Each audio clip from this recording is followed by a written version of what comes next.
Have you ever been in that situation, where you bump into someone, say a quick, oh, sorry, and it's totally fine? Just done?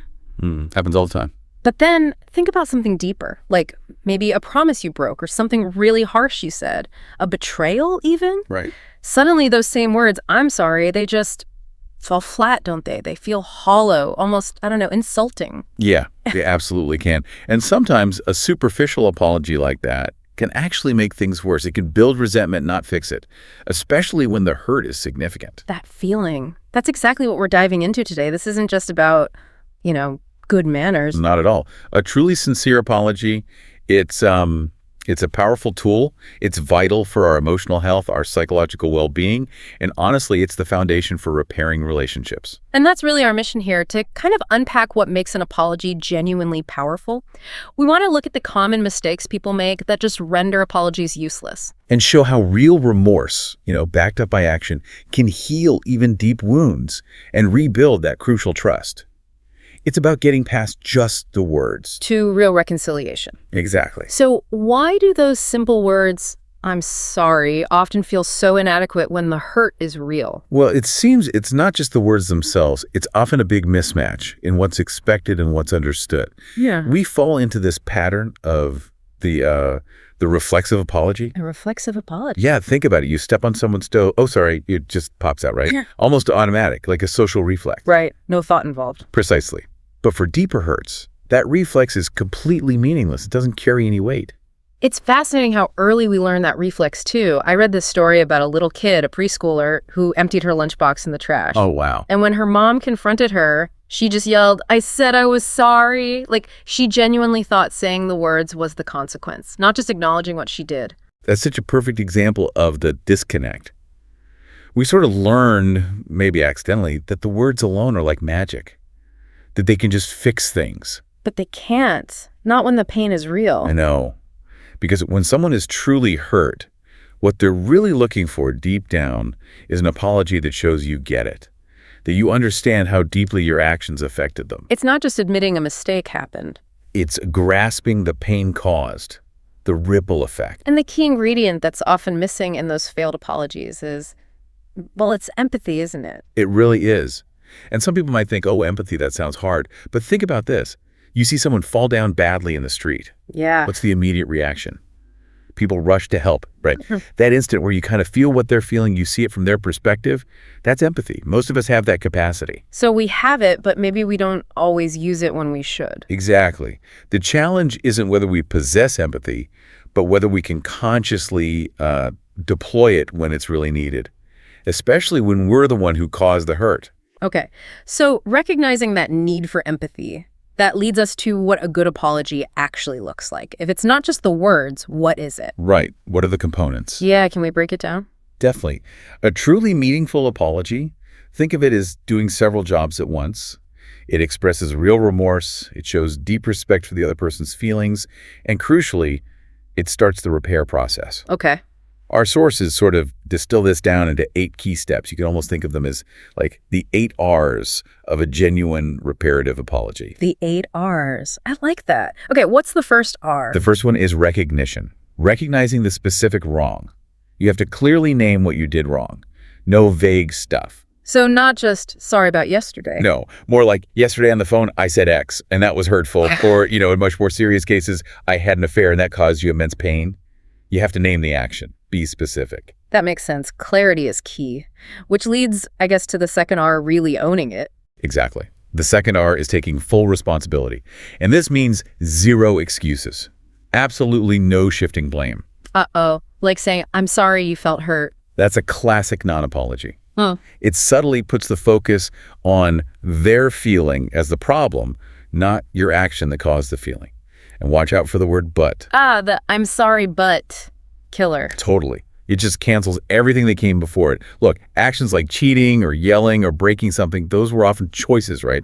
Not accidents. You have to own the choice. Okay, so name the wrong, take responsibility. What about the feeling behind it? That's the third R, genuine remorse and regret.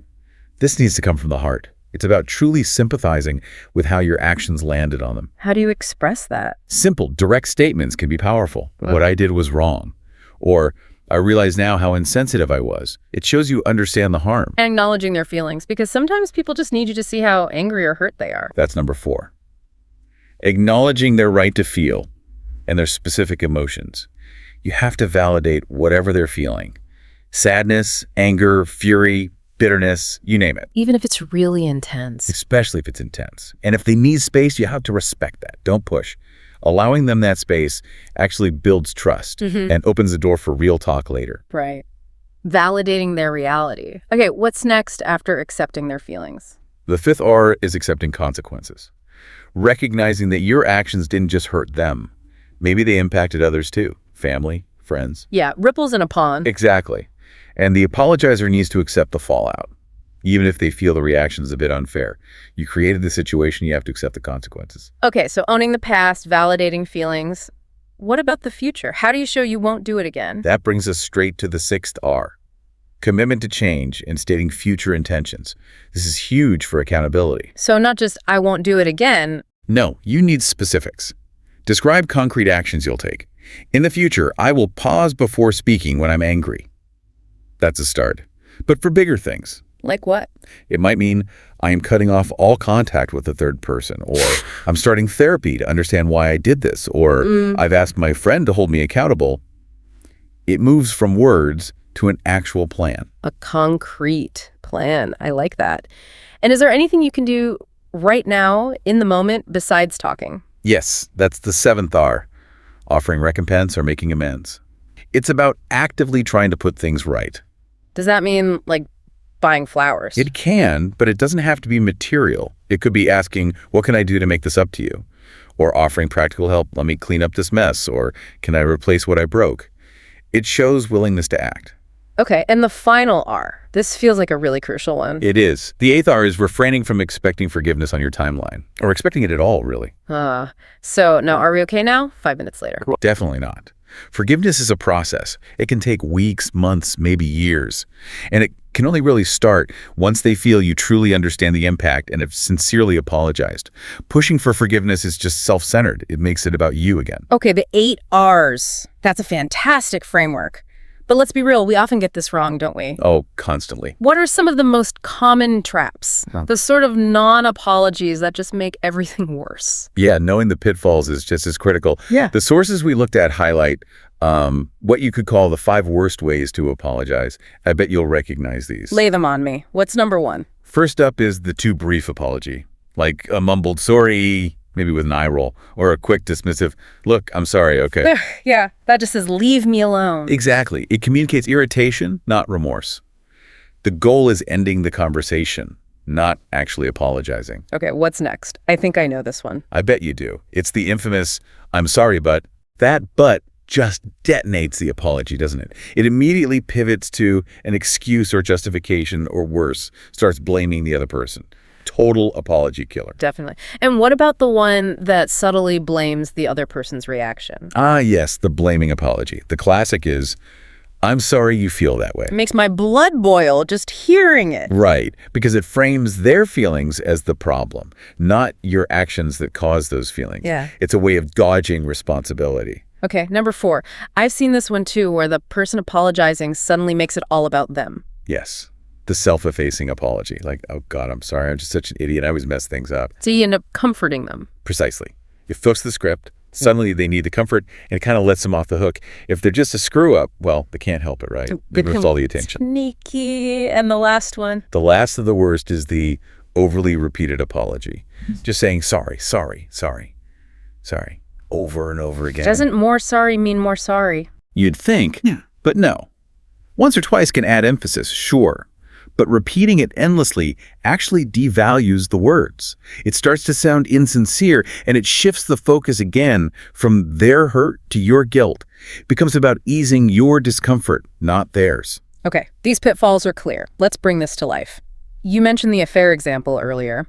How does an ineffective apology sound there versus an effective one? Right. So the ineffective blame-shifting one might sound like, look, I'm sorry I had the affair, but honestly, I felt like you were pushing me away. I was lonely and you weren't meeting my needs, so I turned elsewhere. Wow. Yeah, that puts it all back on the partner. Completely. Yeah. It justifies the behavior and blames the victim. Now contrast that with an effective apology using our R's.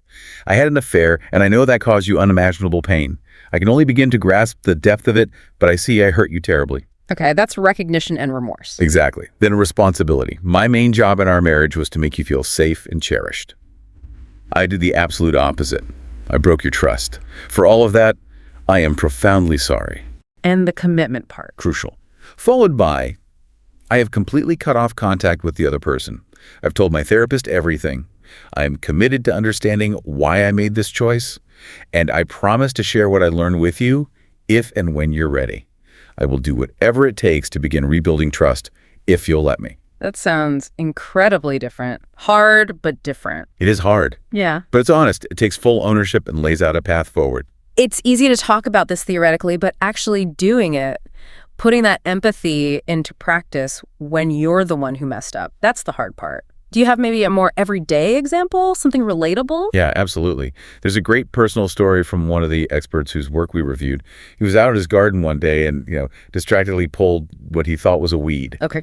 Turns out it was one of his wife's prized dahlia flowers that she'd worked really hard on. His first reaction, the reflexive apology, "Oh, I'm sorry, honey, I thought it was a weed." And then he just went back to what he was doing. Uh-oh. Missed the mark a bit. Completely. That was the reflexive, almost meaningless apology. But later, it must have sunk in. He realized the impact. So he went back. He did. He went back to his wife and said something like, "Hey, I was thinking about your flowers and how much work you put into them. I remember you telling me about finding that dahlia farm, how excited you were about these particular ones. I know they meant a lot to you, and I saw how disappointed you looked when I pulled that one out. I am truly sorry for that. Next time, I promise, I'll check with you before I pull anything, even if I'm sure it's a weed." Wow. That's night and day, isn't it? Totally. The second apology wasn't about his mistake, thinking it was a weed. It was about her experience, her feelings, her work. That's empathy in action. That's a perfect illustration, and it leads right into our next point. The apology, even a really great one like that second Dahlia apology, is just the start, right? Absolute crucial point. It's the necessary first step, but it's rarely enough on its own to fully heal things. Rebuilding trust, that takes time. It takes consistency and vulnerability from both people. So what does that rebuilding process actually look like after the apology? Well, a big part of it is consistency and transparency. Trust isn't rebuilt with one grand gesture. It's rebuilt brick by brick through predictable, reliable actions over time. Meaning Consistently following through on promises made in the apology, being open, maybe agreeing to check-ins or sharing information if that's part of the repair plan, and importantly, making time for those potentially difficult, uncomfortable follow-up conversations. And that leads to the communication piece, I imagine. Exactly. Open and honest communication is vital.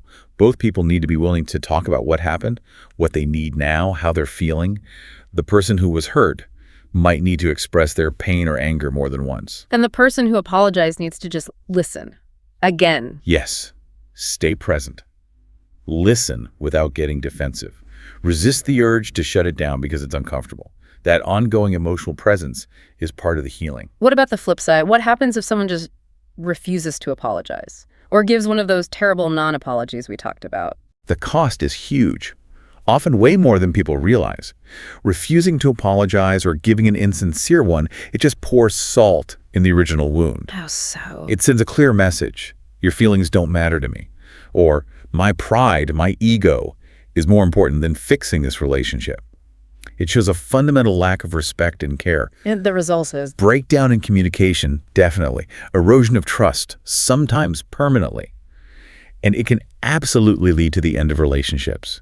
There was this example of two brothers, John and Michael, really close. Yeah. Had a business disagreement. John messed up, but refused to genuinely apologize. Stubbornness, ego, whatever it was. That refusal completely fractured their bond. Decades of silence followed, all potentially over the lack of a sincere apology. That's heartbreaking. It really highlights the power involved. It does, and it's important to see that a sincere apology isn't weakness. It's not submission, even though sometimes, legal advice might suggest otherwise in certain contexts. It feels counterintuitive, maybe. It can. But actually, offering a genuine apology is an act of incredible courage and strength. It shows respect for the other person, for the relationship, for yourself, really. And often, that courage can be met with reciprocity.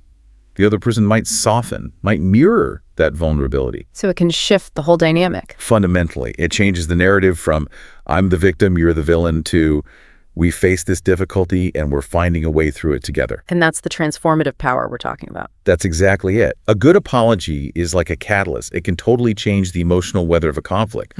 For the person who was hurt, it eases anger, resentment. For the person apologizing, it can lessen shame and guilt. It restores dignity. Yes. Dignity, respect. Oh. It reopens those blocked communication channels. And it shifts the whole mindset from like a win-lose battle to a potential win-win solution. It actually makes relationships more resilient. So bringing this all together, the core message seems to be that a sincere apology is this incredibly powerful act. It's about courage, humility, deep empathy. And it's essential for processing emotions, for rebuilding trust, for making our connections stronger. And it involves all those steps we discussed, right? The 8 R's. Recognizing the specific wrong, taking full responsibility, expressing genuine remorse, acknowledging their right to feel, accepting consequences, committing to change, offering recompense, and refraining from demanding quick forgiveness. You got it. That's the heart of it. And as we wrap up this deep dive, it feels important to remember that healing. It's not usually a straight line, is it? Not at all. There will likely be good days, bad days, maybe steps backward. But with real commitment from both sides, repair is possible. I love that quote from Archbishop Desmond Tutu. Which one? He said something like, forgiving and being reconciled is not about pretending that things are other than they are. It is a risky undertaking, but in the end, it's worthwhile, because in the end, only an honest confrontation with reality can bring about real healing. An honest confrontation with reality, that takes courage. It does.